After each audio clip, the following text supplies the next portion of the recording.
Ассалаумағалейкум, ардақты ағайын, қайырлы күн, құрметті ханымдар мен мырзалар. Түркістан бармысыздар?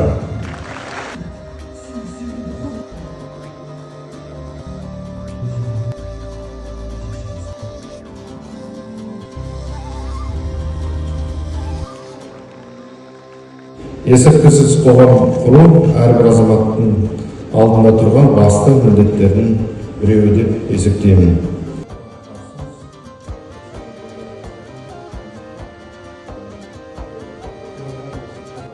Бүгін сіздермен кездесу мен үшін үлкен мәртебе. Жастар, сіздер еліміздің болашағы, біздің үмітімізсіз.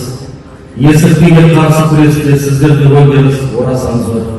Мемлекетіміздің қауіпсіздігі тек заң орындарына ғана емес, сіздер сияқты белсенді жастарға да тікелей байланысты.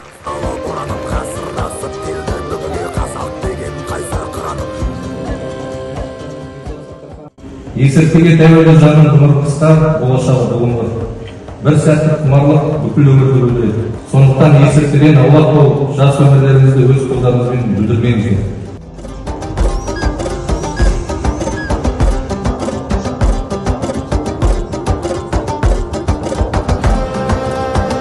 Облыс көлемінде полиция құрылдарымен есірткіге қатысты 541 дерек анықталып, жалпы салмағы 270 кг астам түрлі есірткі заттары тәркіленді.